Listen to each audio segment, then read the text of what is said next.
안녕하세요. 같이 기도하고 시작하겠습니다.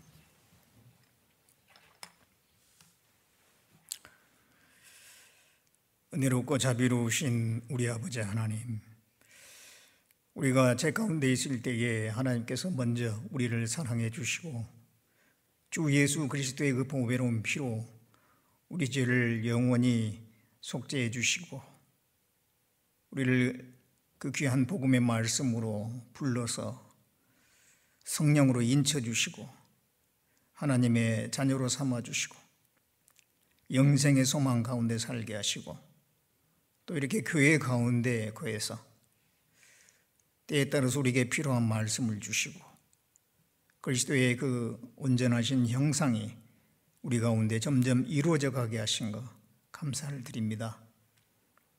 오늘도 주일을 맞이해서 우리 형제 자매님들 한자리에 모아주시고 우리가 말씀을 배우고 또 교제할 수 있는 기회를 주신 것 감사를 드립니다. 주님 앞에 갈 때까지 항상 우리를 붙들어 주시고 인도해 주시고 도와주시길 원합니다. 그리스도인의 그 삶 속에 많은 고난이 있고 여러 가지 어려운 일들이 있는 줄 압니다. 그 가운데 또 하나님의 선하신 뜻이 있는 것을 우리가 압니다. 참으로 어떤 고난에 있더라도 낙심하지 않고 하나님을 바라보며 더욱더 의지하며 그 하나님의 뜻을 깨달을 수 있도록 도와주시고 또 그 모든 고난에서 건져주셔서 더 전적으로 하나님을 섬길 수 있게 해주시길 바라고 원합니다. 우리의 마음이 약해지지 않도록 말씀으로 강건케 해주시길 원합니다. 우리에게 주신 사명, 복음을 전해야 되는 이 중대한 사명을 한시도 잊지 않고 늘 주변 사람들에게 주님을 증거하는 자들이 될 수 있도록 담대함을 주시고 또 이뤄진 영혼들을 우리에게 붙여주시길 원합니다. 그리고 내면적으로 주님의 그 온전하신 성품이 점점점 이루어갈 수 있도록 도와주시옵소서. 해외 여러 지역에 복음이 전해지고 있습니다. 복음이 전해지는 곳마다 함께해 주시고 역사해 주시고 우리 선교사님들 가족들 보호해 주시고 그 복음을 전하는데 조금 더 부족함이 없게 해 주시기를 바라고 권합니다. 우리의 마음도 넓혀 주셔서 그 멀리서 복음이 전해지는 곳에도 함께하며 기도하며 협력할 수 있게 해 주시옵소서. 우리 가운데 어려운 상황이지만 그래도 복음을 계속 전하고 있습니다. 이 시대에 진리를 구하는 영혼들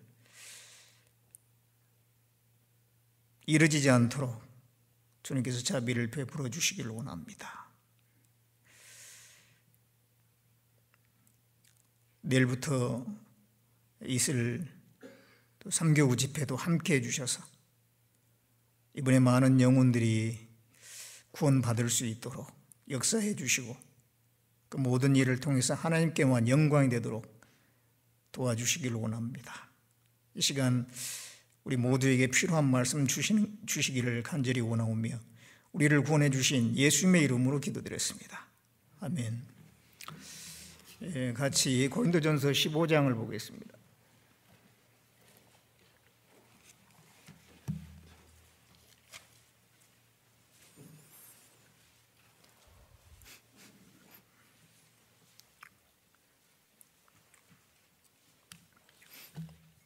고린도전서 15장 12절부터 24절까지 제가 읽겠습니다. 그리스도께서 죽은 자 가운데서 다시 살아나셨다 전파되었거늘 너희 중에서 어떤 이들은 어찌하여 죽은 자 가운데서 부활이 없다 하느냐. 만일 죽은 자의 부활이 없으면 그리스도도 다시 살지 못하셨으리라. 그리스도께서 만일 다시 살지 못하셨으면 우리의 전파하는 것도 헛것이요 또 너희 믿음도 헛것이며 또 우리가 하나님의 거짓 증인으로 발견되리니 우리가 하나님이 그리스도를 다시 살리셨다고 증거하셨습니다.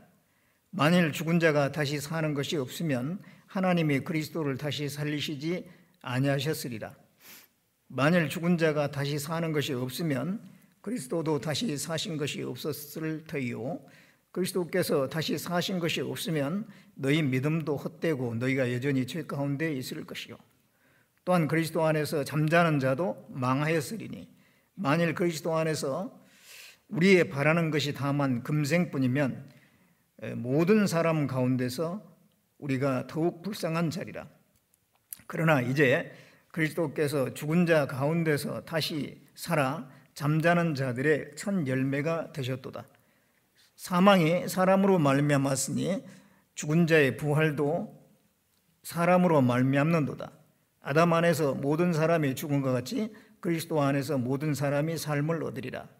그러나 각각 자기 차례대로 되리니 먼저는 첫 열매인 그리스도요, 다음에는 그리스도 강림하실 때에 그에게 붙은 자요, 그 후에는 나중이니 제가 모든 정사와 모든 권세와 능력을 멸하시고 나라를 아버지 하나님께 바칠 때라.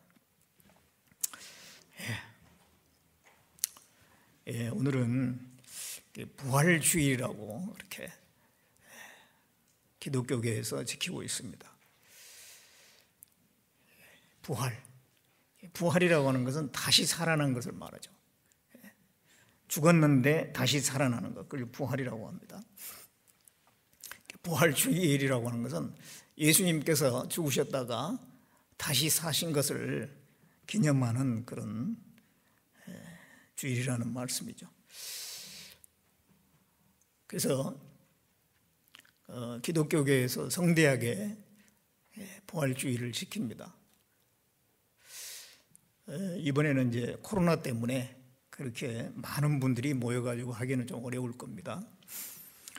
근데 이 부활절 행사를 아주 성대하게 하는데 그보다 더 중요한 것은 부활의 참 의미가 뭔지 그걸 아는 게 더 중요하고, 또 부활에 참여할 수 있는 자격을 얻는 것이 훨씬 더 중요할 겁니다.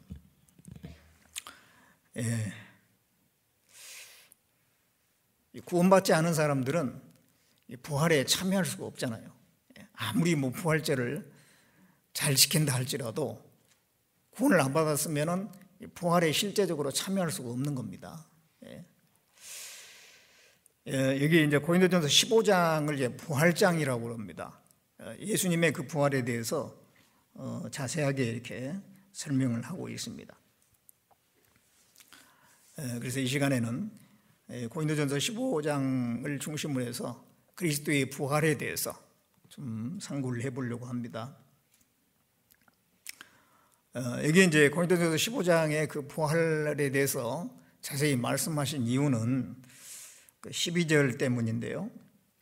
12절에 보면은 그리스도께서 죽은 자 가운데서 다시 살아나셨다 전파되었거늘 너희 중에서 어떤 이들은 어찌하여 죽은 자 가운데서 부활이 없다 하느냐. 이 고린도 교회 교인들 중에서 그 부활이 없다 하는 사람들이 있었던 거죠. 그렇기 때문에 사도 바울이 부활에 대해서 쭉 이제 설명을 하기 위해서 이 내용을 기록을 한 겁니다. 이 부활은 정말 중요하죠. 이 부활은 기독교 교리의 가장 핵심적인 것입니다. 성경의 핵심 주제 사건이 바로 부활입니다. 구약 성경은 신약도 마찬가지입니다만은 예수님의 죽으심과 부활과 또 예수님의 죽으심과 부활을 통해서 이루어진 그 죄사함, 그 죄사함을 온 세계에 전하는 것, 그게 이제 구약 성경의 핵심이라고 할 수 있습니다. 신약 성경도 마찬가지죠.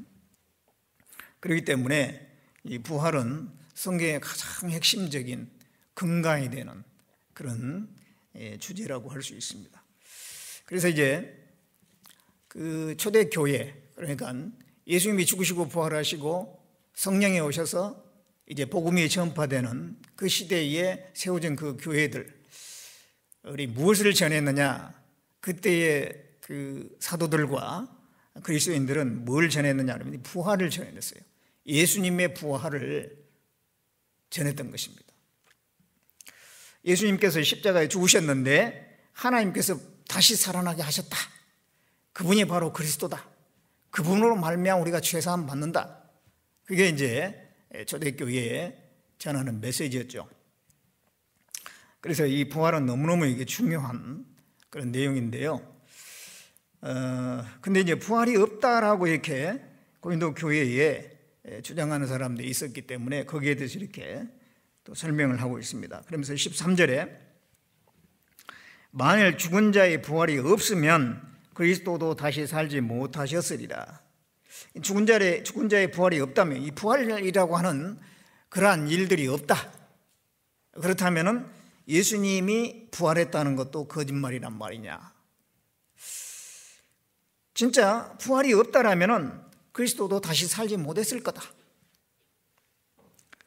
그러면서 14절에 그리스도께서 만일 다시 살지 못하셨으면 우리의 전파하는 것도 헛것이요 너희 믿음도 헛것이며, 그리스도께서 다시 살지 않으셨다면 믿음도 헛것이고 전파하는 것도 헛것이고, 우리가 믿는 것이 예수님이 죽으셨다가 부활하셨다고 하는 것인데, 또 전하는 것이 부활을 전하는 것인데, 그런데 그리스도께서 다시 살지 않으셨다 그러면은 그 다 거짓말이 되는 것이고 헛된 것을 전하는 것이 되는 것이고 헛된 것을 믿는 것이 된다 그 말이죠. 16절에 만일 죽은 자가 다시 사는 것이 없다면, 죽은 자가 다시 살아나는 그런 일이 절대 없다. 그렇다면 그리스도도 다시 사신 것이 없었을 것이고, 더요 그리스도께서 다시 사신 것이 없으면 너희 믿음도 헛되고 너희가 여전히 죄 가운데 있을 것이요. 그리스도께서 다시 살지 않으셨다면 죄가 해결이 안 된다는 겁니다. 예수님이 십자가에 죽으신 것만 가지고 죄가 해결된 게 아니에요. 부활까지 이루어져야지 죄사함이 완전해지는 겁니다.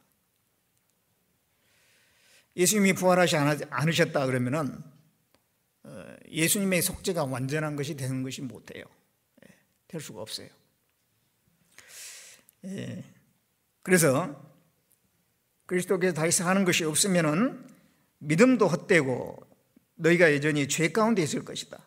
또한 그리스도 안에서 잠자는 자도 망하였으리니, 그리스도 안에서 잠자는 자라는 것은 이제 그리스도 안에서 확실하게 구원받고 죽은 사람이 나중에 이제 부활에 대한 소망이 있는 거잖아요. 다시 살아난다라고 하는 것을 믿고 또 주님 안에서 살다가 죽었는데 부활이 없다 그러면 그 사람들은 다 망하는 것이다. 그대로 끝나는 거다 이 말이에요. 다시 살아나지 못하니까. 그렇다면은 부활이 없다면은 또 그리스도인의 그 삶 자체도 이 세상으로 끝이라는 거죠. 그 다음 세상으로 연결이 안 된다는 얘기예요. 그래서 19절에 만일 그리스도 안에서 우리의 바라는 것이 다만 이 생뿐이면, 우리가 바라는 것이 다만 이 세상뿐이라면 부활이 없으면 세상뿐이잖아요. 모든 사람 가운데 우리가 더욱 불쌍한 자리라. 예수 믿는다고 해가지고 남들처럼 죄도 안 짓고 절제된 삶을 살고 주일날 다른 사람들은 뭐 산으로 들로 뭐 어디로 놀러 다니는데 그런데도 가지 않고 또 교회에 나오고 그렇게 하면서 때로는 핍박과 박해를 받으면서 또 믿음을 지키면서 살았는데 부활이 없다 그러면은 그리스도인은 제일 불쌍한 사람이 된다 이 말이죠. 그럴 줄 알았으면 차라리 이 땅에서 좀 마음껏 육신대로 원하는 대로 살 건데, 내세를 바라보고 부활을 바라보고 소망을 가지고 살았는데 없다고 하면 그 모든 것이 아니라면 얼마나 불쌍하냐 이 말이에요.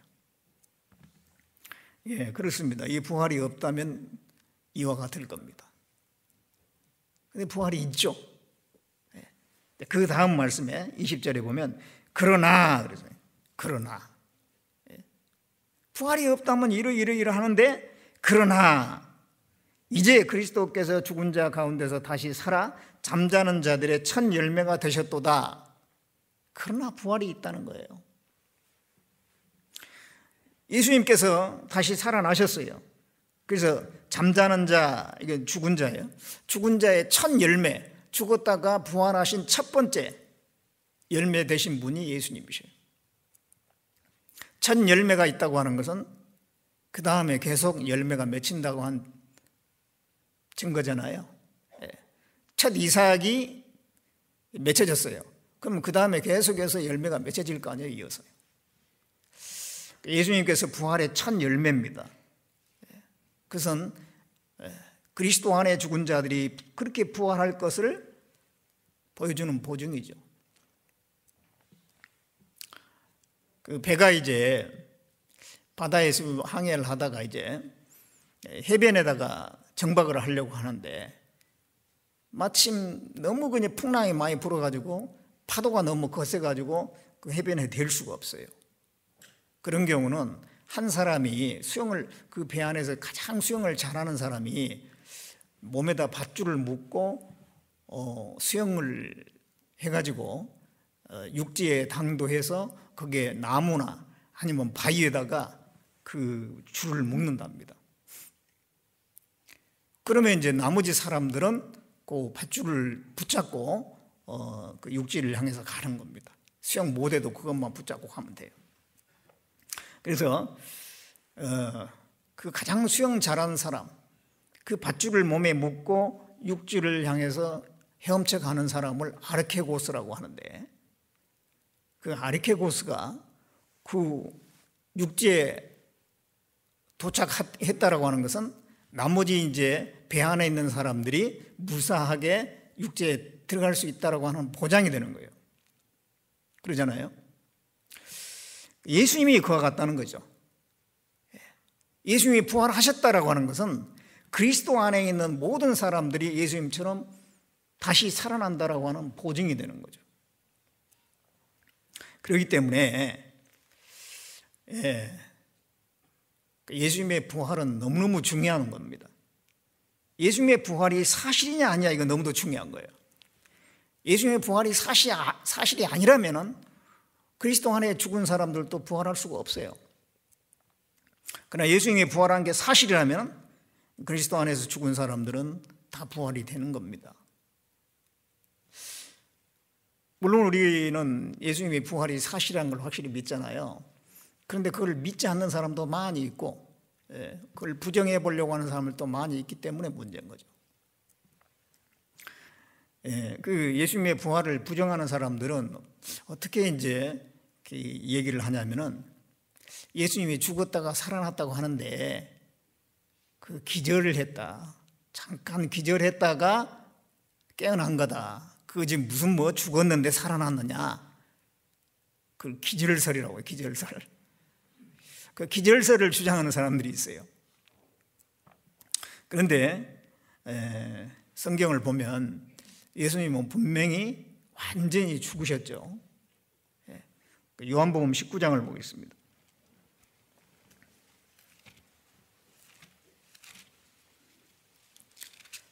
요한복음 19장 31절에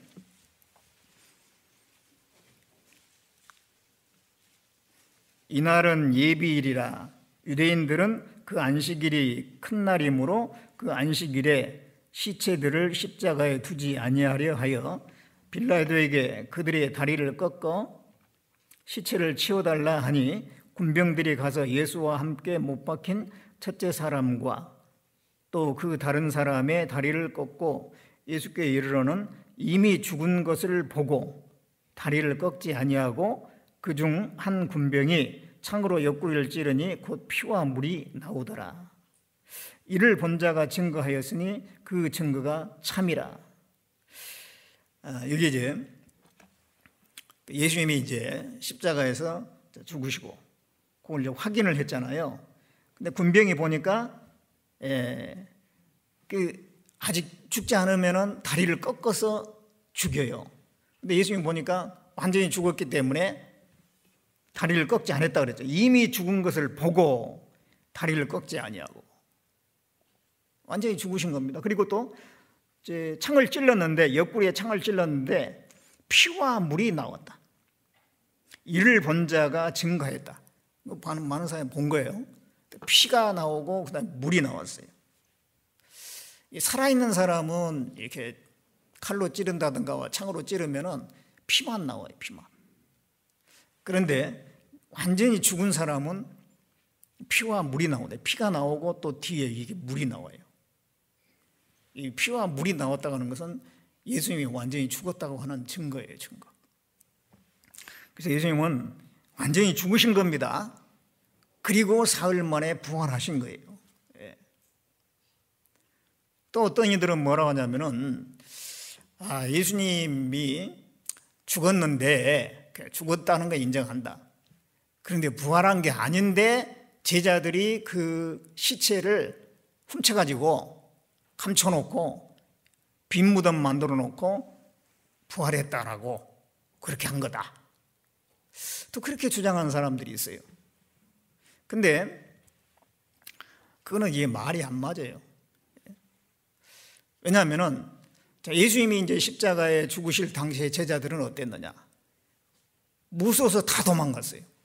베드로는 예수님을 3번이나 부인했고 나머지 제자들도 다 도망가. 사도 요한만 가까이 가서 보고 나머지는 다 도망가 버렸어요. 나중에 예수님이 이제 장사되고 난 뒤에는 그 제자들은 무서워가지고 자기들도 잡혀가지고 죽을까봐 그 예루살렘에 있는 어떤 집에, 보통 마가 다락방이라고 하는데 그 집에 모여가지고 거기서 그냥 문 꽁꽁 걸어 잠그고 그 안에 숨어 있었거든요.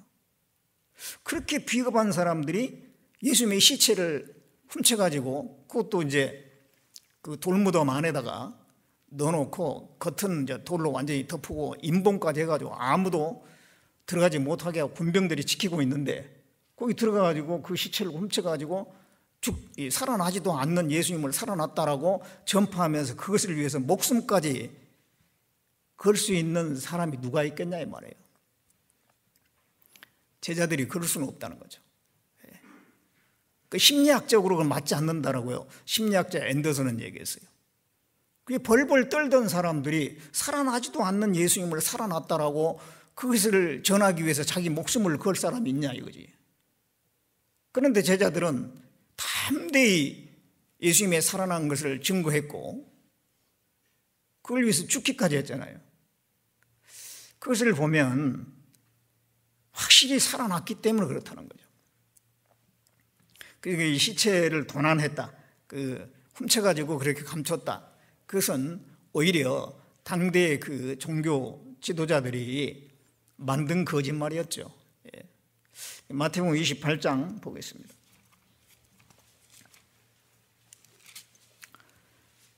(28장) 11절.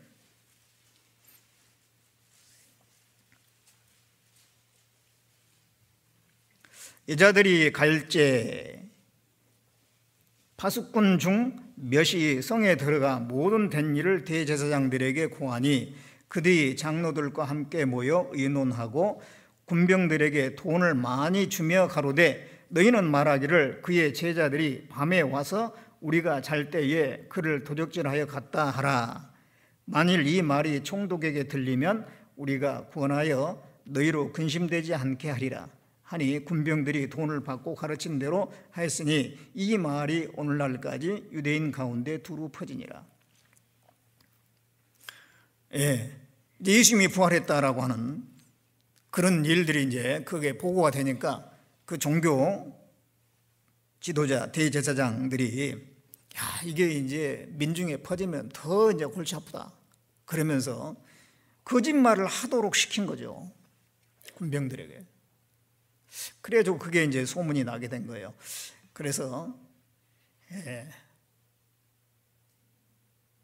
기절설이나 뭐 시체 도난설이나 이게 다 인간들이 꾸며낸 얘기고, 예수님은 부활하셨어요. 많은 목격자가 있습니다. 이게 마태복음 28장 1절을 보겠습니다. 안식일이 다가가고 안식 후 첫날이 되려는 미명에 막달라 마리아와, 이 막달라 마리아가 나오는데 예수님이 가장 먼저 부활하신 후에 보여준 사람이 막달라 마리아예요. 막달라 마리아가 최초 목격자입니다. 또 다른 마리아가 무덤을 보려고 왔더니 큰 지진이 나며 주의 천사가 하늘로서 내려와 돌을 굴러내고 그 위에 앉았는데 그 형상이 번개 같고 그 옷은 눈같이 희건을 수지가던 자들이 저를 무서워하여 떨며 죽은 사람과 같이 되었더라. 천사가 여자들에게 일러 가로되 너희는 무서워 말라. 십자가에 못 박히신 예수를 너희가 찾는 줄 내가 아노라. 그가 여기에 계시지 않고 그의 말씀하시던 대로 살아나셨느니라. 와서 그의 누우셨던 것을 보라. 예수님을 장사해서 그 다음에 이제 돌로 탁 입구를 막아버렸는데, 큰 돌로 막아버렸어요. 그런데 그 여인들이 가보니까 돌이 이제 돌문이 열려져 있습니다. 보니까 주의 사자가, 천사가 내려와서 그 돌을 이제 굴러서 열었습니다. 그리고 그 천사가 보였어요. 그리고 그 천사가 증거합니다. 그가 여기 계시지 않고 그의 말씀하신 대로 살아나셨느니라. 예수님이 살아나셨다고 천사가 증거했어요. 그리고 부활하신 예수님을 막달라 마리아가 봤는데, 마가복음에 나오는데요. 그런 다음에 이제 제자들이 가서 또 얘기했어요. 그리고 이제 제자들이 또 믿지 못하니까 그 막달라 마리아 말을 듣고도 믿지 못해. 예수님께서 제자들이 다 모여 있는 그 방 안에, 마가 다락방 같아요. 거기 안에 이제 모여 있었어요. 문을 잠그고. 그런데 예수님이 그 중간에 딱 나타나셨잖아요. 그 가운데 나타나셨어요. 요한복음 20장을 보겠습니다. 20장 19절.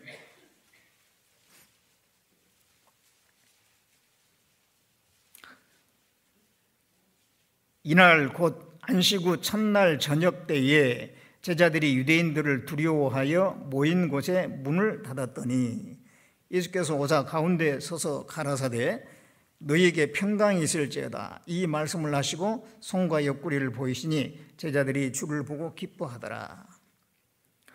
예수께서 또 가라사대 너희에게 평강이 있을지어다. 아버지께서 나를 보내신 같이 나도 너희를 보내노라. 이게 이제 안식 후 첫날이니까 예수님이 부활하신 날이거든요. 예수님은 그 안식 후 첫날, 주일이거든요. 지금 일요일입니다. 일요일. 금요일 날 돌아가시고 일요일 날 부활하셨어요. 그래서 만 3일은 안 되지만 3일째가 되는 거거든요. 그래서 3일 만에 부활하셨다 그래요. 그래서 안식 후 첫날 저녁 때에 새벽에 부활하셨고 저녁 때에 제자들이 모여 있는 그 집의 가운데 이렇게 나타나셨어요. 문을 꽁꽁 닫고 있어요. 왜냐하면 유대인들을 두려워해요. 유대인들이 예수님을 죽이고 그 다음에 이제 제자들도 찾아가지고 죽일까봐 무서워해가지고 이제 숨어 있었죠. 거기에 예수님이 나타나셨어요. 그래서 너에게 평강이 있을지어다. 그래서 제자들이 주를 보고 기뻐하더라. 얼마나 기뻤겠어요. 자, 이 제자들이 한번 심정을 한번 생각해 보세요. 이 제자들은 원래 그 갈릴리 지역의 어부들이었죠. 그런데 예수님께서 그들을 불렀을 때 배도 버리고 부친도 버리고 집을 버리고 그 예수님을 따랐어요. 그래가지고 그 뒤로부터 3년 반 동안 예수님과 고락을 같이 했습니다. 많은 걸 경험했죠. 예수님께서 기적을 베푸시는 걸 다 보고 그런 것들을 많이 경험하면서 우리가 기다리는 바로 그 메시아다. 이제 드디어 예수님이 예루살렘을 향해서 갑니다. 예루살렘에 입성할 때, 나귀를 타고 입성할 때 많은 사람들이 그 앞에 뭐 옷을 깔고 또 종려나무를 흔들면서 환호를 했어요. 다윗의 자손이여 하면서. 그랬을 때 이 제자들은 야, 드디어 예수님이 이제 왕이 되신가 보다. 예루살렘에 올라가서 이제 왕이 되신가 보다. 잔뜩 기대를 했죠. 그런데 겟세마네 동산에서 예수님이 대제사장에 보낸 그 종들에 의해서 포박을 당하고 어디론가 잡혀가신 거예요. 그런데 결국은 날이 새 보니까 십자가에 죽으신 거예요. 보통 잡혀가지고 사형 선고를 내고 사형 집행을 하기까지는 상당한 세월이 걸리거든요. 그 재판 과정도 있고 뭐 상당한 세월이 걸린 다음에 그런 처형을 당하는데 예수님은 잡히고 하루도 안 돼가지고 죽으셨어요. 방금 전까지 예루살렘에 입성할 때 많은 사람들이 그렇게 환호를 하고 그렇게 했었는데 이제 잡혀가지고 갑자기 죽으신 거예요. 그랬을 때 제자들이 심정 어땠을까요? 요즘 말로 멘붕 상태. 이게 도대체 어떻게 된 일이냐 이 말이죠. 예수님이 메시아라고 그리스도라고 그들은 믿고 그 수많은 이적을 보았고 이분이야말로 정말로 만왕의 왕이 되실 분이고 이스라엘의 왕이 되실 분이라고 생각하고 그 기대를 가지고 예루살렘 입성할 때 가슴 벅찼는데 예수님이 잡혀가지고 바로 그냥 처형이 되고 십자가에 매달리셨어요. 너무도 당황스럽고 너무도 또 두렵기도 하고 자기들도 죽을까 봐 또 마음속에 의심도 올라왔어요. 우리가 그렇게 믿고 따랐던 그분이 메시아가 아니었단 말인가? 우리는 그럼 허상을 쫓았다는 얘기인가? 마음속에 의심도 올라왔을 거예요. 그러면서 이제 참 서로 무슨 얘기를 했겠어요? 아무 얘기도 말고 그냥 얼굴만 쳐다보고 있겠죠. 그래가지고 그 예루살렘의 한 집에 그렇게 모여가지고 정말 비통한 얼굴로 있는데 거기에 예수님이 탁 나타나신 거예요. 그 전에 막달라 마리아가 예수님 무덤이 비었다, 부활하신 예수님 봤다. 그러니까 이제 깜짝 놀랐고 이제는 예수님이 자기들 앞에 딱 나타난 거예요.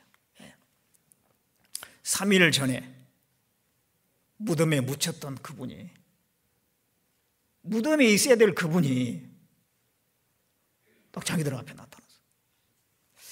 어떻겠습니까?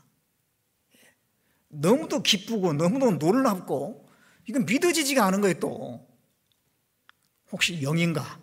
육체가 아니라 영인가? 생각하니까 예수님께서 그랬죠. 영은 살과 뼈가 없어도 나는 있느니라. 만져봐라.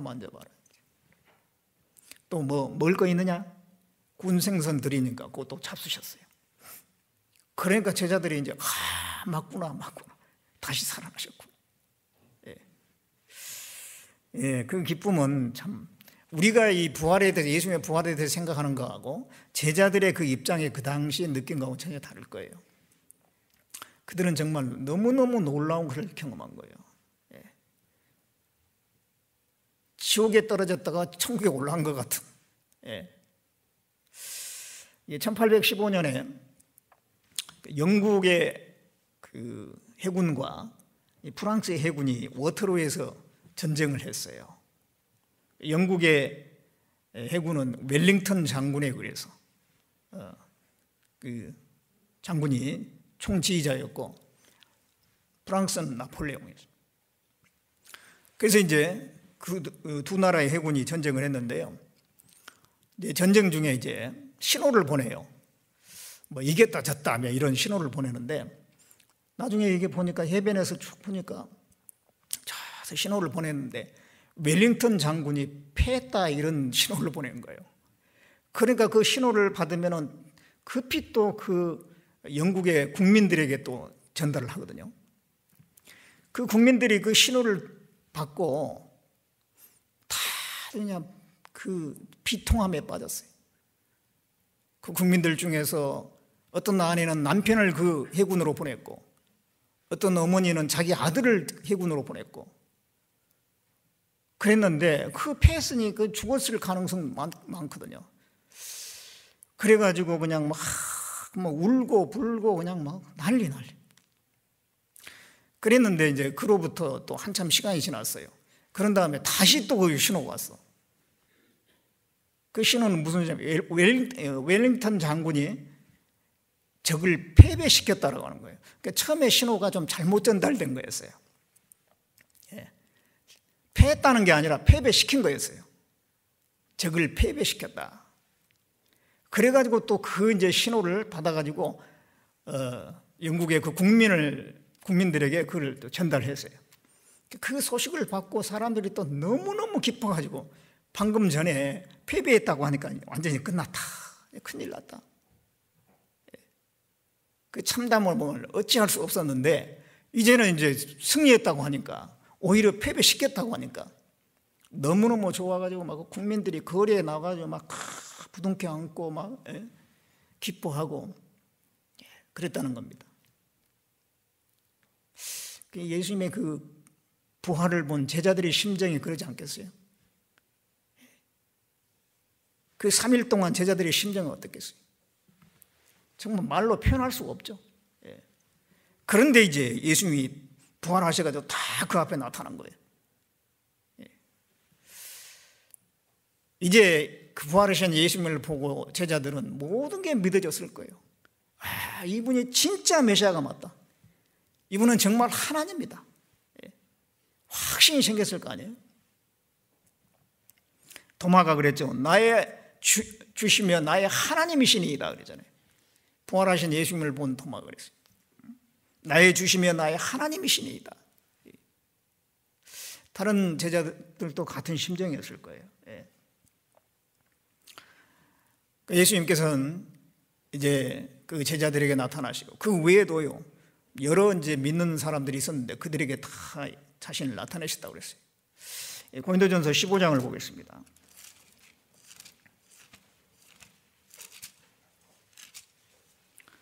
15장 3절을 보겠습니다. 내가 받은 것을 먼저 너에게 전하였노니 이는 성경대로 그리스도 예수께서 우리를 위하여 죽으시고 장사 지낸 바 되었다가 성경대로 사흘 만에 다시 살아나사 게바에게 보이시고, 베드로를 얘기합니다. 후에 12제자에게와, 여기 가룟 유다가 제외되어 있어요. 12제자 그러니까 가룟 유다까지 보여준 건 아닙니다. 여기 이제 마띠아가 여기 들어가 있어요. 마띠아를 포함해서 12제자입니다. 그 후에 500여 형제에게 일시에 보이셨나니 그 중에 지금까지 태반이라 살아있고 어떤 이는 잠들었으며, 그 후에 야고보에게, 여기 야고보는 예수님의 동생, 야고보에게 보이셨으며 그 후에 모든 사도에게와 맨 나중에 만삭되지 못하여 난 자 같은 내게도, 바울에게도 보이셨다. 그래서 예수님께서 12제자뿐만 아니라 500여 형제, 야고보, 모든 사도들, 그리고 바울, 그래서 부활하신 예수님을 목격한 사람이 너무너무 많아요. 부활은 사실입니다. 그들이 부활하신 예수님을 봤기 때문에 목숨 내놓고 전한 거예요. 비록 죽더라도 예수님이 부활하신 예수님을 봤기 때문에 자기들은 그들이 밖에서 죽인다 할지라도 다시 살아날 것을 믿을 수 있으니까 담대하게 부활을 증거하는 겁니다. 그래서 이 제자들이 가서 예수님의 부활을 증거했어요. 부활을. 살아나셨다고 하는 것. 그건 그들에게 말할 수 없는 기쁨이고 소망이고, 또 그 부활 속에 복음의 진리가 담겨 있기 때문에 그걸 전했던 것입니다. 사도행전 2장을 보겠습니다.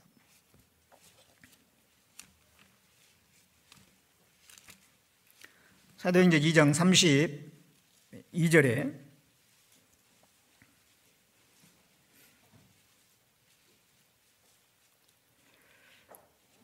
이 베드로가 이제 그 예루살렘에서 설교하는 내용인데요. 여기 보면 이 예수를 하나님이 살리신지라 우리가 다 이 일의 증인이로다. 이 예수를 하나님이 살리셨다. 그 이스라엘 사람들이 예수님을 갖다가 빌라도의 손을 빌어서 죽였는데, 그러나 하나님이 예수님을 살리셨다.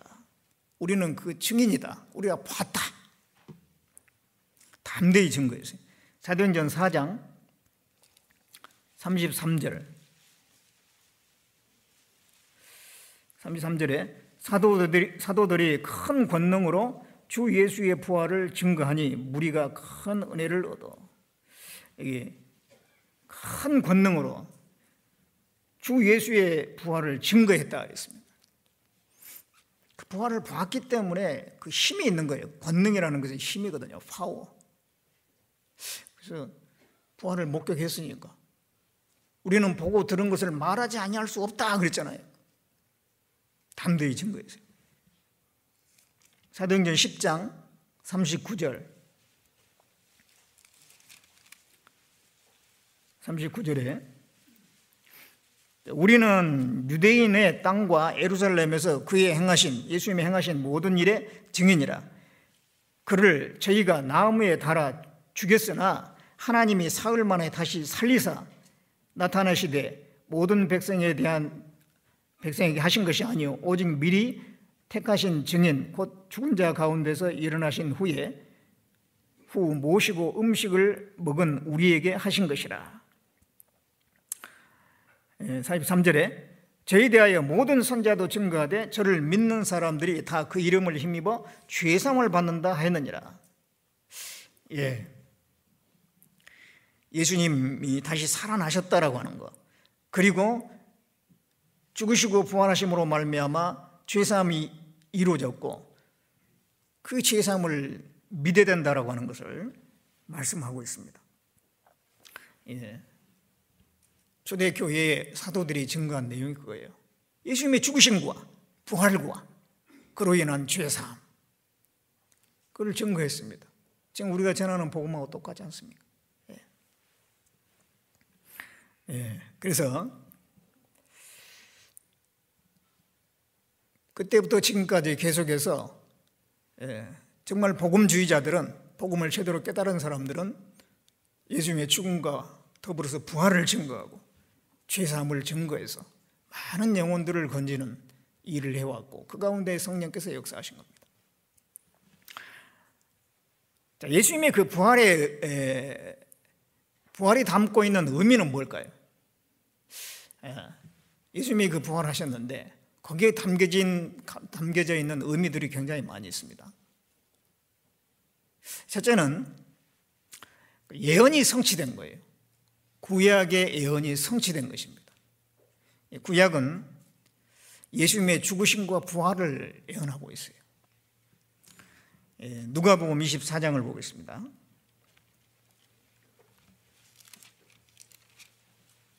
누가복음 24장 44절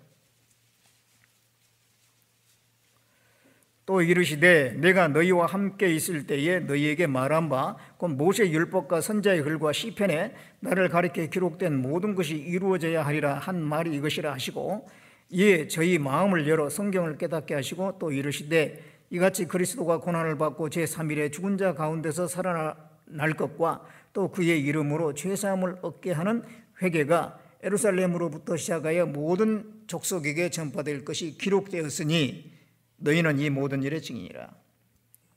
모세 율법과 선지자 글과 시편은 구약 성경이죠.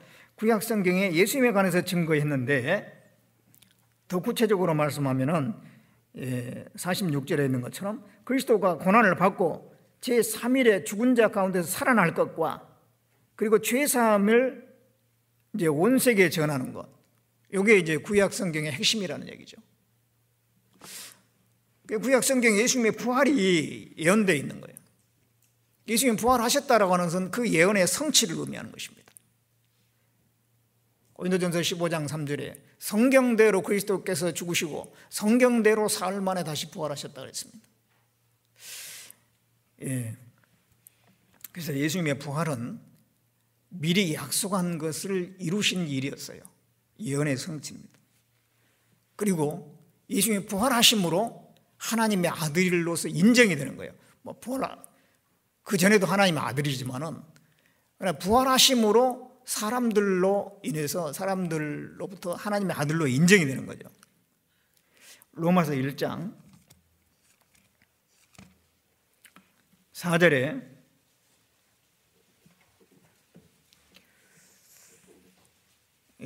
성결의 영으로는 죽은 가운데서 부활하여 능력으로 하나님의 아들로 인정되셨으니 곧 우리 주 예수 그리스도시니라. 죽은 가운데서 부활하심으로 능력으로 하나님의 아들로 인정되셨다 그랬어요. 예수님이 부활하지 않으셨다, 예수님이 부활하시지 않으셨다 그러면은 인간에 불과합니다. 우리와 똑같은 인간이에요. 예수님이 부활하셨다라고 하는 것은 하나님의 아들이라고 하는 증거예요. 우리가 똑같은 인간이고 아담의 자손이라면 부활할 수가 없어요. 죽으면 끝이죠. 부활할 수가 없죠. 그런데 예수님은 부활하셨어요. 그것은 아담의 자손이 아니라는 겁니다. 하나님으로부터 온 분이라는 것입니다. 그리고 예수님의 부활에 어떤 의미가 담겨 있냐면 죄가 정결케 되었다라고 하는 증거가 되는 겁니다. 부활은 죄가 정결케 됐다고 하는 증거예요. 히브리서 1장 3절에 보면 죄를 정결케 하시는 일을 하시고 높은 곳에 계신 이음의 우편에 앉으셨다 그랬는데, 죄를 정결케 하시는 일을 하시고라고 했을 때 거기에 예수님의 죽음뿐만 아니라 부활까지 포함되어 있는 거예요. 십자가에 죽으시면서 피를 흘려서 우리 죄를 속죄하셨어요. 그런데 그 흘리신 피가 보배로운 피요 죄 없는 피라는 것이 어떻게 입증이 되느냐? 부활하셔야지 입증이 되는 거예요. 부활하지 않았다 그러면은 우리하고 똑같은 인간이구나. 그러면 그 피가 깨끗한 피가 아닌 거예요. 보혈이 아닙니다. 속죄가 안 되는 거예요. 예수님이 부활하셨다라고 하는 것은 바로 예수님이 십자가에서 흘리신 그 피는 보배로운 피고 아담 자손의 피가 아니고 깨끗한 피, 그 보배로운 피입니다. 그래서 속죄가 완전해지는 것입니다. 구약시대에 보면 대속죄일 날 두 염소를 잡아가지고 두 염소를 가져와서 한 염소는 잡고 한 염소는 그의 머리 안수해서 이제 멀리 보내잖아요. 그런데 염소 한 마리를 잡아가지고 그 피를 가지고 대제사장이 지성소 안에 들어가죠. 그래서 속죄소 위에다가 7번 뿌립니다. 그런데 속죄소 안에 들어간 대제사장이 살아있다라고 하는 것은 이스라엘 사람들의 죄를 속죄하는 것을 하나님이 받으셨다는 증거가 돼. 근데 그걸 안 받았다 그러면 그 대제사장이 죽어버려요. 뭔가 부정한 것이 있으니까 대제사장이 거기서 죽어. 그러면 다시 제사를 드려야 되겠죠. 살아있다라고 하는 것은 하나님이 그 제사를 받으셨다라고 하는 증거가 되는 겁니다. 그게 바로 부활하신 예수님의 그림자죠. 예수님이 부활하셨어요. 그것은 하나님이 그 속죄 제사를 받으셨다라고 하는 증거입니다. 그게. 그래서 예수님의 부활은 죄사함의 완성이에요. 그리고 예수님의 부활은 우리를 의롭다 하신 거예요. 부활로서 우리를 의롭다 하셨어요. 로마서 4장 25절에 보면 예수는 우리 범죄함을 위하여 내줌이 되고 의롭다 하심을 위하여 살아나셨느니라 그랬어요. 예수님은 우리에게 예수님의 의를 주시잖아요. 예수님이 공생의 기간 33년의 생애를 사시고 또 이제 공생애를 사시고 하셨는데, 그 기간 동안에 죄를 하나라도 진 적이 있다 그러면은요, 예수님의 속죄는 아무 의미가 없어요. 죄가 없어야만 되잖아요. 그럼 예수님이 태어나셔가지고 죽을 때까지 죄가 하나도 없다라고 하는 증거가 뭐냐? 부활입니다. 예수님이 자신의 죄가 있다 그러면은 부활이 안 돼요. 죄의 삭은 사망이에요. 그래가지고 이제 예수님의 자신의 죄로 말미암아 다시 부활할 수 없습니다. 영원한 저주를 받아야 돼요. 근데 예수님은 33년의 그 삶 속에 죄가 없잖아요. 그러니까 다시 부활하신 거예요. 우리 죄를 담당하셨지 않느냐? 우리 죄를 담당하셨는데 그 십자가에서 피를 흘린 순간 속죄된 겁니다.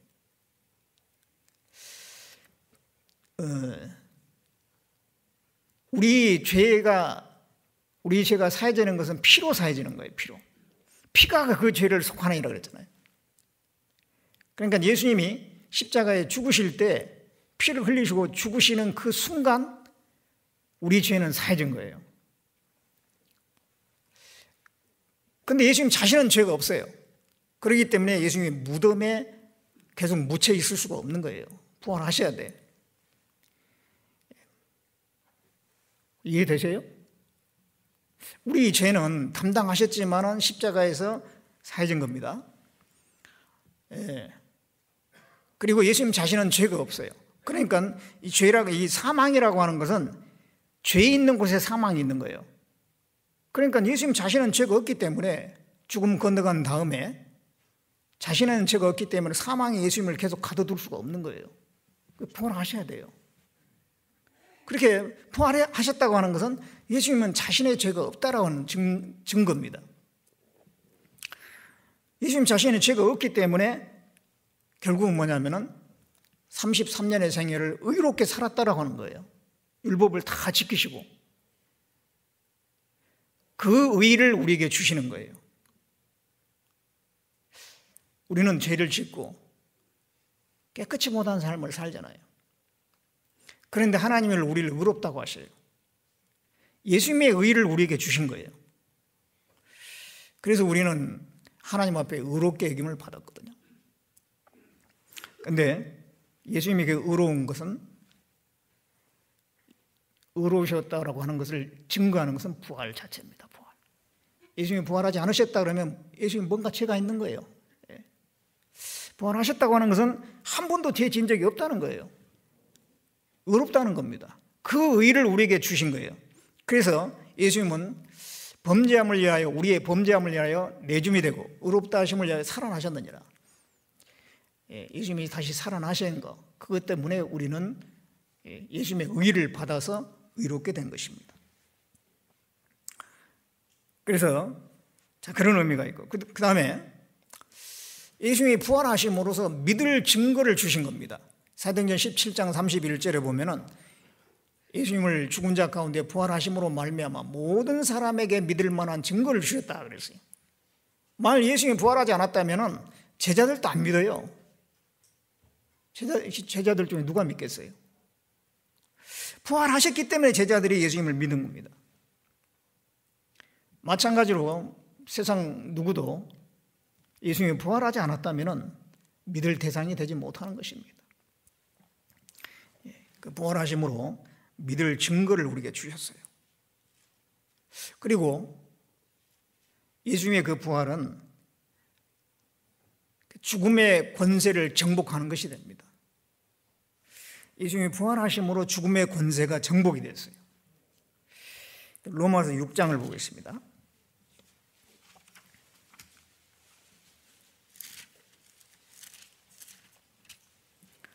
로마서 6장 9절을 보겠습니다. 이는 그리스도께서 죽은 자 가운데서 사셨음에 다시 죽지 아니하시고 사망이 다시 그를 주장하지 못할 줄을 알미로다. 자, 예수님이 이제 죽은 가운데 부활하셨는데 다시 죽지 않는다 이거죠. 이제 사망이 다시 부활하신 예수님을 주장할 수 없다. 그러니까 이 부활은 사망의 권세를 깨트려 버리는 겁니다. 정복하는 것이 돼요. 예수님께서 죽음을 이기신 거예요. 지금까지 예수님이 오시기 전까지요 사망을 이긴 사람이 없어요. 스스로 사망을 이긴 사람이 없어요. 아담이 범죄함으로 말미암아 다 그 죽을 운명에 처해 가지고 이 땅에서 잠깐 살다가 죽게 되는 거예요. 누구든지 죽음을 싫어하죠. 그러나 그 죽음을 이길 사람이 없어요. 결국은 죽음이 찾아오면 거기에 굴복할 수밖에 없는 거예요. 그런데 그 예수님이 최초로 죽음을 이긴 분이 된 겁니다. 예. 죽었는데 살아나셨으니까 죽음을 이겨버린 거잖아요. 그때 이 사망의 권세가 정복이 된 거예요. 그리고 또 예수 그리스도를 믿고 받아들이는 사람도 역시 그 사망에서부터 벗어나게끔 하신다 이 말이죠. 히브리서 2장 14절 15절에 보면 예수님께서 우리와 같은 육체를 입으셨는데 그것은 사망의 세력을 잡은 자 마귀를 없이 하시고 또 죽기를 무서함으로 일생에 매여 종로로 타는 모든 자들을 놓아주기 위해서, 사망에서부터 놓아주기 위해서 우리와 같은 육체를 입으시고 우리를 구원하는 일을 하셨다, 그런 말이 있습니다. 그래서 이 죽음의 권세가 정복됐다, 이거는 이게 대단한 거거든요. 이 부활, 이 부활이라고 하는 것은 가장 최고의 능력이라고 할 수 있습니다. 지금 세계에서 가장 능력 있는 게 뭐예요? 사람은 총도 능력이 있잖아요. 사람을 죽여버리잖아요. 원자폭탄, 수소폭탄, 엄청난 위력이 있죠. 수많은 사람을 순식간에 죽여버립니다. 그런데 원자폭탄, 수소폭탄보다 그걸 이기는 능력이 뭐냐면 부활이에요. 원자폭탄 맞아서 죽었는데 다시 살아나 버리잖아요. 살아난다는 것은 원자폭탄도 못하는 거 어떻게 못하는 거예요. 핵무기도 어떻게 못하는 거예요. 우리는 바로 그 부활의 능력을 가진 사람이에요. 부활의 소망을 가진 사람이에요. 사실 우리는 그래서 그리스도인들은 그 가장 위력이 있는 핵무기보다 더 강한 사람들이에요. 사실 주님이 우리에게 그러한 능력을 주신 겁니다. 사망의 권세가 정복이 된 거예요. 지금까지는 사망의 사람들이 다 그 죽음을 두려워하지만은 그 사망에 굴복할 수밖에 없었지만 예수님이 죽으시고 부활하신 다음에는 그 사망의 권세를 이기고 그 사망을 가볍게 이길 수 있는 그런 마음을 우리에게 주신 거잖아요. 그런 능력이 우리에게 온 겁니다. 그리고 예수님이 부활하신 것은요, 그리스도인들이 부활할 것에 대한 확실한 보증이 되는 거예요. 그리스도인들이 예수님처럼 부활할 것에 대한 확실한 보증이 된다라고 말씀을 하고 있는데, 자, 고린도전서 15장 처음 본문 돌아가 보겠습니다. 15장 20절에 그러나 이제 그리스도께서 죽은 자 가운데서 다시 살아 잠자는 자들의 첫 열매가 되셨도다. 예수님께서 첫 열매가 되셨어요. 이거는 그 안에 속한 모든 사람들이 부활할 것에 대한 보증이죠. 그래서 22절에 아담 안에서 모든 사람이 죽은 것 같이 그리스도 안에서 모든 사람이 삶을 얻으리라. 아담 안에서, 아담이 범죄함으로, 아담이 대표였죠. 범죄함으로 모든 사람이 사망 안에 처하게 됐는데 이제는 그리스도께서 죽으시고 부활하심으로 말미암아 그리스도 안에 있는 모든 사람들이 다시 삶을 얻게 된다고 말해요. 예수님이 말씀하셨죠. 나는 부활이요 생명이니 나를 믿는 자는 죽어도 살겠고 살아서 나를 믿는 자는 영원히 죽지 아니하리라. 나를 믿는 자는 죽어도 살겠고.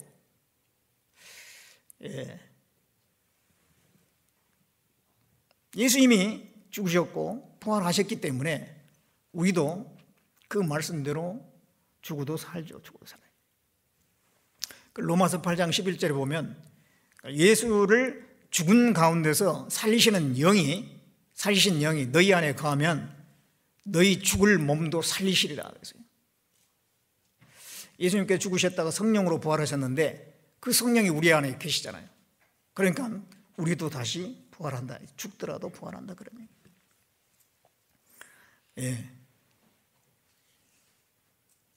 언제? 주님이 오실 때. 빌립보서 3장 20절 21절에 보면 오직 우리의 시민권은 하늘에 있는지라. 거기로서 구원하는 자 주 예수 그리스도를 기다리노니 그가 만물을 자기에게 복종케 하실 수 있는 자의 역사로 우리의 낮은 몸을 자기 영광의 몸의 형체와 같이 변케 하시리라 그랬습니다.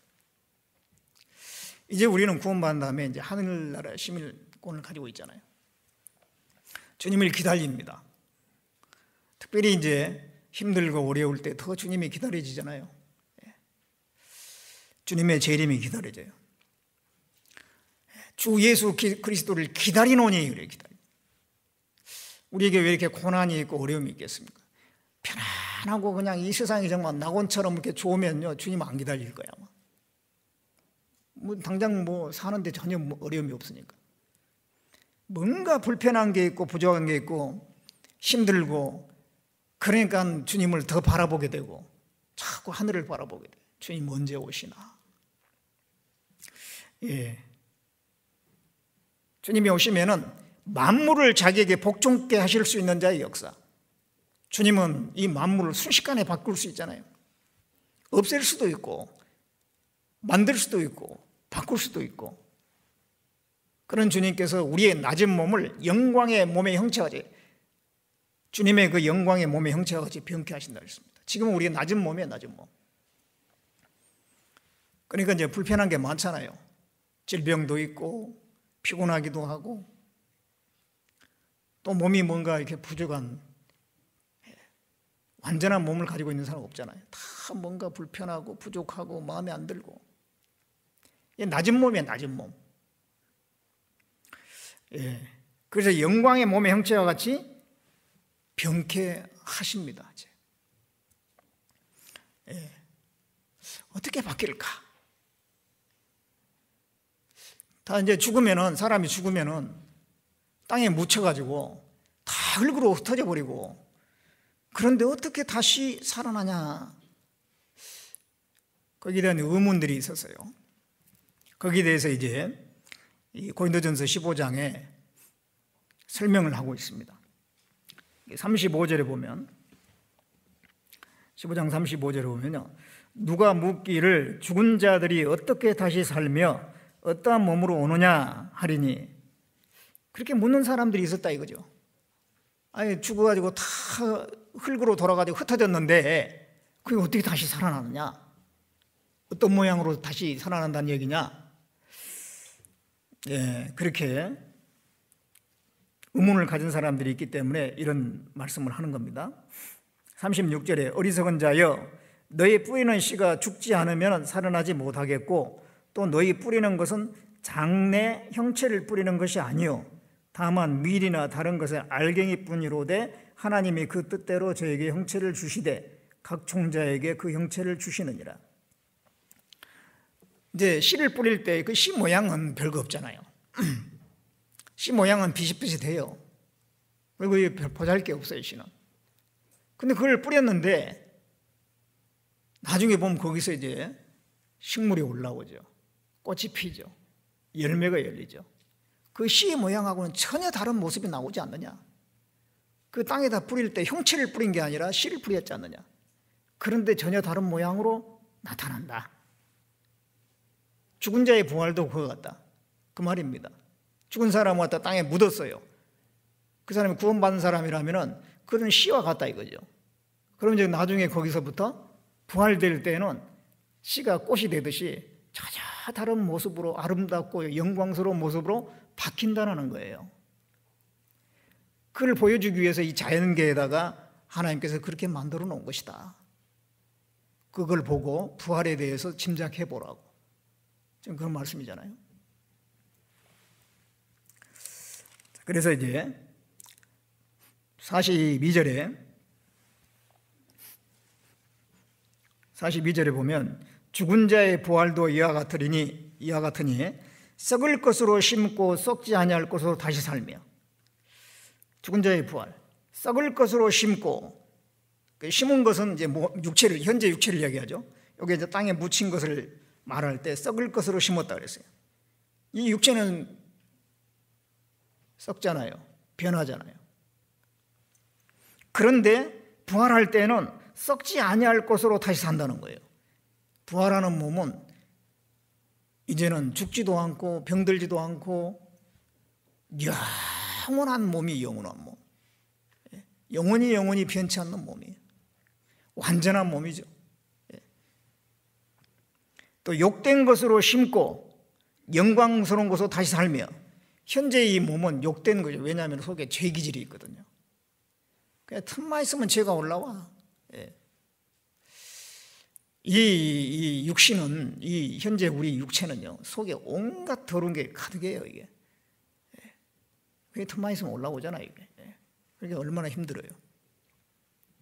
욕된 것입니다. 그런데 영광스러운 것으로 다시 살며, 이제 부활할 때는 죄 하나도 없는 몸.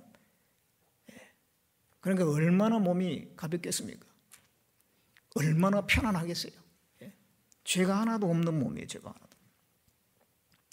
주님처럼 영광스러운 몸입니다. 그리고 약한 것으로 심고 강한 것으로 다시 살며, 현재는 약하잖아요. 병들고 좀 힘쓰면 피곤하고, 약한 게 많죠. 그런데 강한 것으로 다시 살며, 이 부활한 몸은 피곤하질 않아요.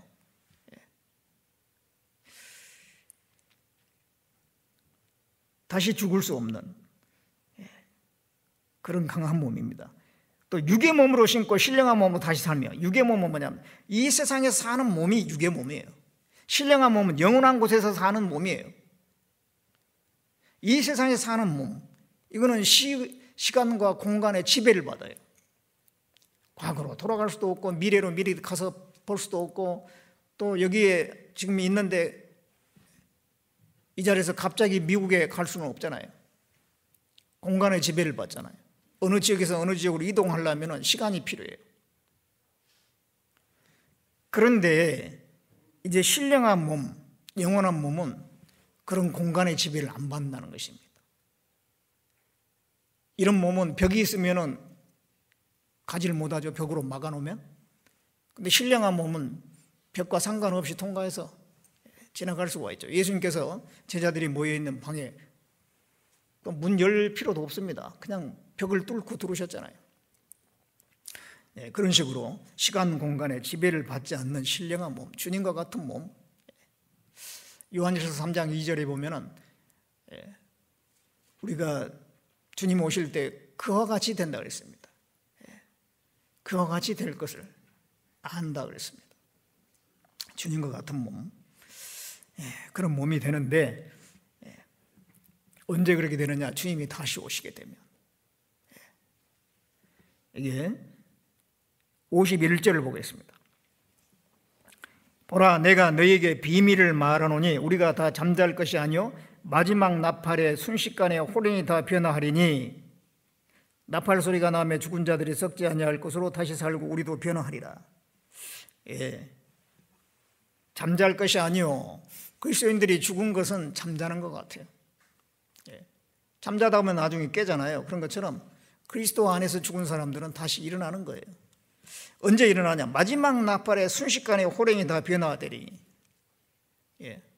이제 교회 시대가 끝나고, 이제 더 이상 구원받을 기회가 끝나고 마지막으로 울려 펴지는 나팔 소리가 있어요. 그리스도인들만 듣게 될 겁니다. 그 소리를 듣는 순간에 순식간에 호련이 다 변화합니다. 무덤 속에 있는 사람들 변화돼 가지고 신령한 몸으로 부활할 것이고, 살아있는 사람들 변화돼서 올라가게 될 겁니다. 그렇죠? 그래서 나팔 소리가 나며 죽은 자들이 썩지 아니할 것으로 다시 살고 우리도 변화하리라. 그게 우리 그리스도인들의 소망이지 않습니까? 그래가지고 저 하늘에서 이제 주님을 만나게 될 때 얼마나 그 광경이 장엄하겠어요. 뭐 큰 그 원형 경기장에 그 수많은 사람이 모여 있는 것만 봐도 말이야, 뭐 굉장히 참 뭔가 힘을 느끼잖아요. 거기서 뭐 일사불란하게 뭐 카드 섹션을 한다든가 그러면은 굉장히 뭐 힘있게 보이잖아요. 근데 그 정도가 아니라 오순절부터 시작해가지고 주님의 재림까지 그 수많은 그리스도인들이 그 자리에 모여가지고 주님을 중심으로 해서 모였을 때 얼마나 그 광경이 장엄하겠어요. 거기에 우리는 참여하게 될 겁니다. 변화된 몸으로, 신령한 몸으로. 근데 이 부활이 말이죠, 천년왕국을 중심으로 해서 천년왕국 전 부활이 있고 후 부활이 있어요. 천년왕국 전에 일어난 부활을 첫째 부활이라고 그래요. 그리고 생명의 부활이라고, 그리스도인들이 변화돼서 올라가는 걸 얘기합니다. 천국 가는 사람들이 변화돼서 올라가는 거, 그게 이제 부활하는 거, 그걸 갖다가 천년왕국 전의 부활. 교회 시대가 끝나고 7년 환란 전에 그리스도인들이 올라갑니다. 그리고 이제 7년 환란 중에도 14만 4천 임 맞은 사람들이 또 부활을 하는 일이 있어요. 다 이제 순교하는데 그들이 또 부활해요. 그리고 또 이제 구약 시대에 구원받은 사람들이 또 부활되는 게 있습니다. 7년 환란 중에 끝부분에. 그러니까는 다 그 천년왕국 이전이잖아요. 천년왕국 이전의 부활은 첫째 부활이고 생명의 부활이에요. 천국 가는 부활이에요.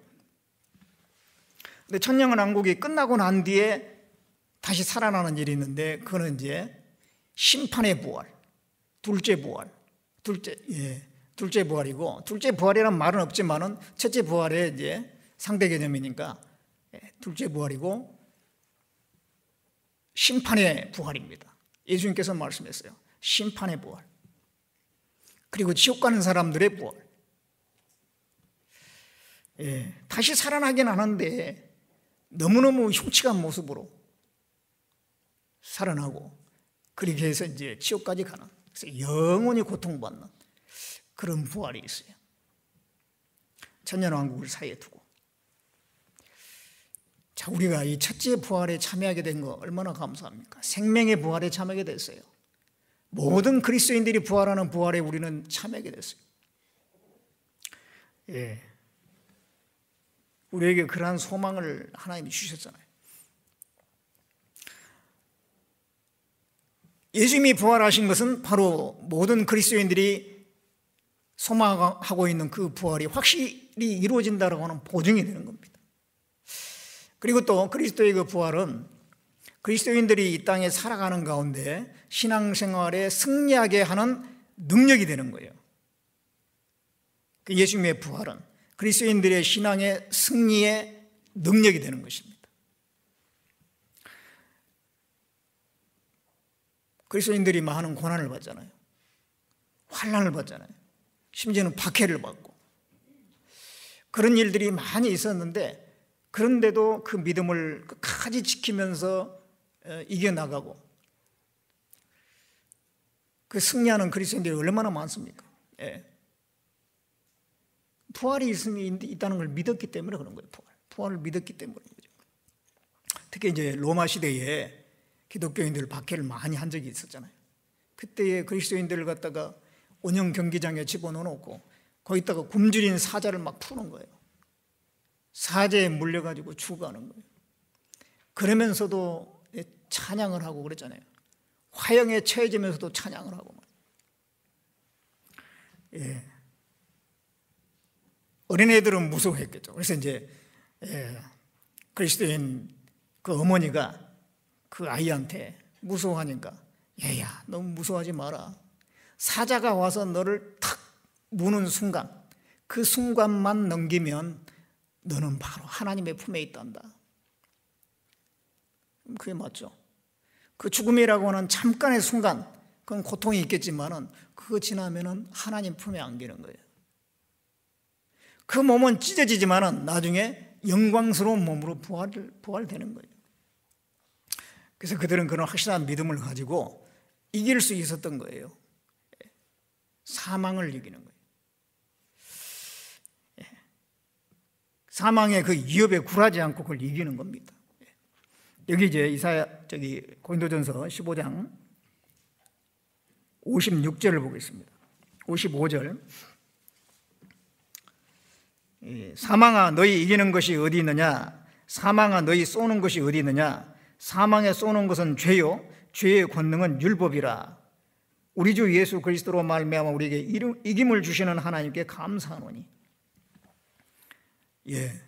사망을 다 이게 두려워하지만은 그리스도인들은 그게 아니라는 거예요. 사망을 향해서 호령을 할 수가 있죠. 사망아, 너희 이기는 것이 어디 있느냐? 사망 앞에 사람들은 뭐 쩔쩔 매는 거예요. 안 죽으려고 말이에요. 죽음 앞에 두려워서 굴복을 하는 거죠. 그런데 그리스도인들은 그 사망 앞에 굴복하지 않았잖아요. 당당하게 맞이했잖아요. 그래서 사망아, 너희 이기는 것이 어디 있느냐? 너희 쏘는 것이 어디 있느냐? 쏜다는 건 사망에 해를 끼치는 거예요. 사망에 완전히 가둬놓을 수 있다면 그 해를 끼치는 것이 되겠지만은 그리스도인들은 그 사망 안에 가둬질 수가 없잖아요. 다시 살아나 버렸잖아요. 사망에 쏘는 건 죄요. 사망의 표적은 죄예요. 죄가 있는 곳에 사망이 역사하는 거예요. 죄가 있는 곳에 사망의 위력을 떨치는 거예요. 죄가 있으니까 거기에 대한 형벌로 주어지는 게 사망이잖아요. 그러니까 사망에 쏘는 것은 죄요. 그랬어요. 죄의 권능은 율법이라. 죄로 힘있게 하는 것은 율법이에요. 율법에 규정이 있기 때문에 그걸 범하면 죄거든요. 그 율법이라는 것이 죄에다가 어떤 힘을 부여하는 겁니다. 그런데 예수님이 오셔가지고 율법을 다 이루셨잖아요. 죄의 권능이 된 율법도 이루셨고, 죄를 다 속죄해버리셨고, 사망을 패해버렸습니다. 그렇기 때문에 우리는 그 사망에 대해서 쩔쩔 맬 필요도 없고 당당할 수가 있는 거예요. 담대할 수가 있어요. 그래서 우리에게 이김을 주시는 분은 예수님이에요. 그래서 예수 그리스도로 말미암아 우리에게 이김을 주신 하나님께 감사합니다. 우리가 잘나서 그렇게 된 게 아니죠. 예수님의 공로로, 예수님의 하신 일 안에서 우리는 그런 승리를 얻게 된 겁니다. 그래서 우리는 주님께 감사하고 주님을 찬양하는 거예요. 그리고 여기 58절에 그러므로 내 사랑하는 형제들아 경고하며 흔들리지 말며 항상 주의 일에 더욱 힘쓰는 자들이 되라. 이는 너희 수고가 주 안에서 헛되지 않을 줄 알미니라.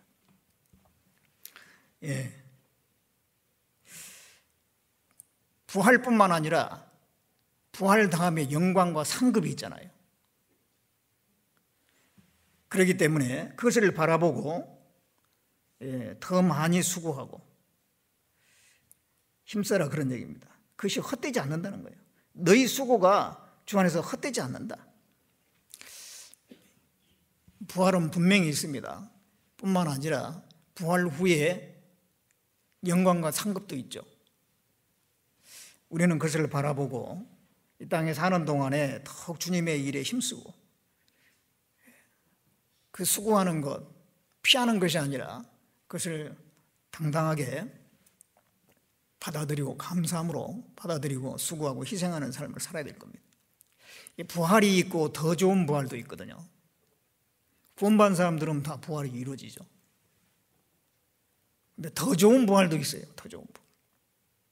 히브리서 11장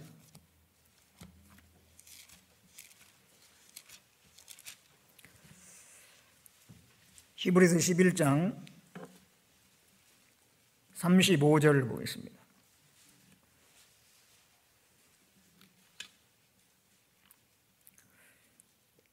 여자들은 자기의 죽은 자를 부활로 받기도 하며 또 어떤 이들은 더 좋은 부활을 얻고자 하여 악형을 받되 구차히 면하지 아니하였으며 어떤 이들은 더 좋은 부활을 얻고자 하여 더 좋은 부활이 있어요. 구원을 받았으면 다 부활이 이루어지죠. 그러나 더 좋은 부활도 있어요. 그걸 얻고자 하여 악형을 받되 구차히 면하지 않았다. 그리스도로 말미암아 박해받고 핍박받고 그런 상황을 피하지 않았다 그런 얘기예요. 그게 영광으로 연결되니까 더 좋은 부활로 연결이 되니까 우리가 우리에게 오는 그 고난들 수고하는 일들, 그렇게 피하지 말아야 돼요. 그게 하나님은 내게 주신 기회잖아요. 뭐 거창하게 생각할 것도 없어요. 조그만 봉사, 뭐 교회당에 무슨 뭐 봉사 있다, 뭐 할 일이 있다.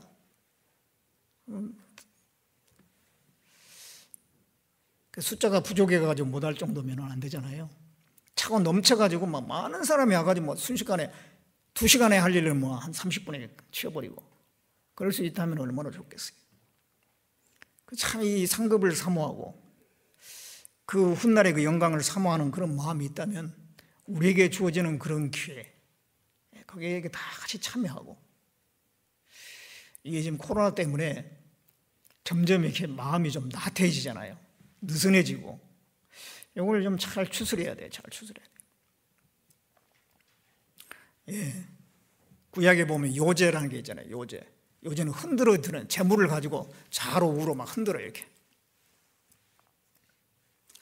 그 뭘 설명하냐면은 마음을 흔드는 걸 얘기해요. 하나님 앞에 마음을 좀 흔들어야 돼. 막 흔들어 가지고 이거 좀 흔들어 깨워야 돼.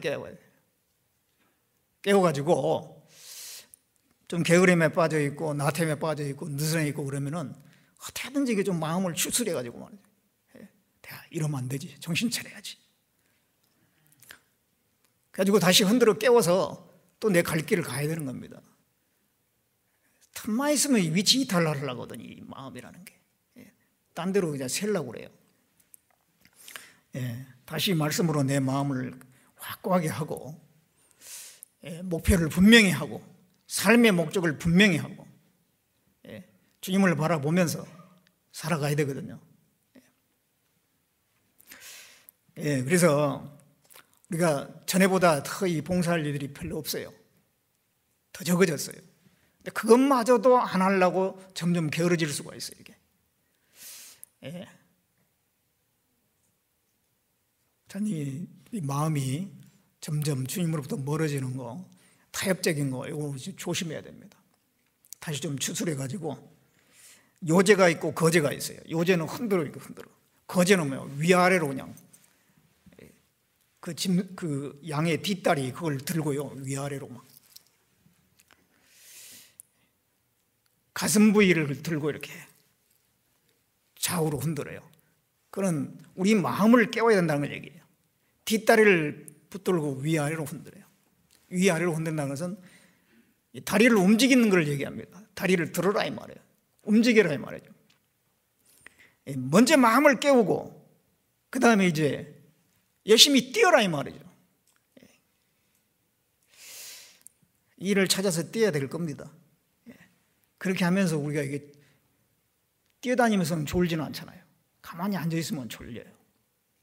우리가 이게 걷거나 뛰면은 졸지 않아요. 그렇지만 우리가 열심히 살려고 하면은 신앙이 잠에서 깨어날 수가 있어요. 그래서 우리는 더 좋은 부활을 바라보고 그를 향해서 살아야 되겠습니다. 이 부활을 믿는 사람과 이 세상 사람은 살아가는 모습이 달라요. 이 세상 사람들은 어떻게든지 이 땅에서 1년이라도 더 살라고 말이죠. 몸 관리하고 몸을 사리고 좋은 거 먹고 단장하고 오로지 몸이 우상이에요. 부활을 확실히 믿는 사람은요, 이 몸을 가지고 수고하고 희생하고 고난받는 걸 자체하는 삶을 사는 거예요. 어떤 전도자가 그랬잖아요. 녹슬 바에는 차라리 달아져서 죽겠다. 녹슬 바에는 달아져서 죽겠다고. 가만히 놔두면 녹슬죠. 부지런히 그걸 가지고 막 쓰면은 녹슬 틈이 없어요. 달아지는 거예요. 우리 몸 가지고 이게 조금이라도 더 사는 게 지금 중요한 게 아니고 이게 부활이 있잖아요. 그렇기 때문에 수고와 희생과 고난을 자제하는 것이 필요합니다. 사도 바울은 말하기를 고린도전서 15장 31절에 단언컨대 나는 날마다 죽노라 그랬어요. 날마다 죽는다는 건 뭐예요? 죽음을 무릅쓰고 산다 그런 얘기고, 또 한편으로는 자기를 늘 부인하는 겁니다. 순종하는 것도 죽이는 거예요. 내 생각을 갖다가 끝까지 고집하는 건 자기가 살아있는 거거든요. 말씀 앞에 굴복하고 교회 앞에 굴복하고 여기 순종인데 그게 죽는 거예요. 자기 부인을 하는 겁니다. 그것도 죽는 겁니다. 자기를 부인하고 순종하고 고난과 희생을 자처하고 이게 날마다 죽는 거예요. 그리고 필요하다면 내 목숨까지 순교할 기회가 있으면 드리는 거, 그게 죽는 겁니다. 예, 부활이 있기 때문에 우리는 그런 삶을 살 수가 있어요. 더 좋은 부활이 있기 때문에 그것을 바라보고 우리는 그런 삶의 목표와 목적을 가지고 살아갈 수가 있는 것입니다. 예, 주님이 부활하셨어요. 그건 너무도 분명한 사실입니다. 우리도 부활할 겁니다. 그런데 더 좋은 부활이 돼야 되겠죠. 그건 우리가 어떻게 사느냐에 달려있는 것입니다. 주님 앞에 갈 날이 너무도 가깝잖아요. 대신 남은 세월이 굉장히 힘들 거라고 생각이 들어요. 마라톤도 보면은 말이에요, 그 마지막 꼬림점 다가올수록 죽을 맛이잖아요. 금방이라도 주저앉고 싶잖아요. 그런 것처럼 이제 주님 오실 날이 가까울수록 정말 힘들어요. 신앙생활이 힘들어요. 그렇지만 교회가 있고 형제자매들이 있고 말씀이 있고 그래서 우리는 할 수 있잖아요. 그래서 우리가 함께 아무도 실족하지 않고 끝까지 잘 달려갔으면 좋겠습니다. 기도하겠습니다. 우리를 사랑하신 하나님, 우리를 구원해 주시고 말씀으로 붙들어 주시고 끝까지 신앙의 완주를 할 수 있도록 늘 우리를 붙들어 주고 인도해 주신 것을 믿고 감사를 드립니다. 부활하신 주님, 우리에게는 소망의 주님이십니다.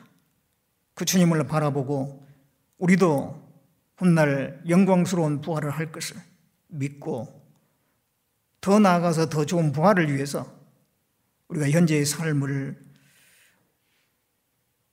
더욱더 희생하며 수고하며 하나님의 뜻대로 살아갈 수 있도록 우리를 붙들어 주시고 늘 일깨워 주시기를 원합니다.